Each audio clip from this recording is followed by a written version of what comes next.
Hello guys, ഇന്ന് ഞങ്ങളുടെ കല്ലൂസിൻ്റെ രണ്ടാമത്തെ പിറന്നാളായിരുന്നു കേട്ടോ. ബർത്ത്ഡേ ഒക്ടോബർ 6 ആയിരുന്നു. അപ്പം അന്നത്തെ ദിവസം വേറെ പ്രത്യേകിച്ച് കലാപരിപാടികളൊന്നുമില്ല. ഞങ്ങളൊന്ന് അമ്പലത്തിൽ പോകാമെന്ന് തീരുമാനിച്ചു കേട്ടോ. ഏതൊരു സന്തോഷം വന്നാലും ദുഃഖം വന്നാലും ഞാനും ചേട്ടനാദ്യം അമ്പലത്തിലാണ് കേട്ടോ ആശ്രയിക്കുക.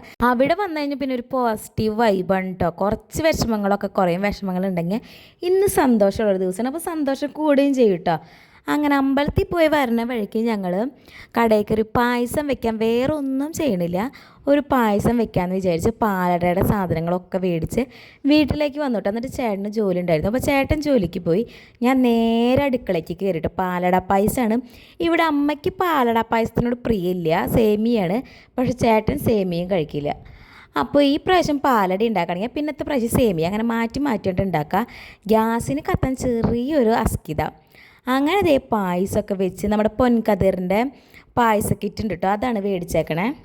കൊള്ളാട്ടോ, നല്ലൊരു പായസ കിറ്റാണ്. നിങ്ങളൊന്ന് ട്രൈ ചെയ്ത് നോക്കും. ഞാൻ ആദ്യമായിട്ടാണ് ഇത് ട്രൈ ചെയ്ത് നോക്കണേ. അപ്പോൾ അതേ കല്ലൂസ് എൻ്റെ അടുത്ത് തന്നെ ഇരിക്കുന്നുണ്ട്. ഇത് അങ്ങനെ പായസമൊക്കെ റെഡിയായി. ഈ പ്രാവശ്യം ഞാൻ മിൽക്ക് മെയ്ഡൊക്കെ ഒഴിച്ചിട്ടാണ് ഉണ്ടാക്കിയത്. പിന്നെ അതേ അപ്പുറത്ത് ഇപ്പുറത്തെ വീട്ടിലേക്കൊക്കെ കൊണ്ടുകൊടുത്തു. അതല്ല നമ്മുടെ ആഘോഷം. അപ്പോൾ ബൈ.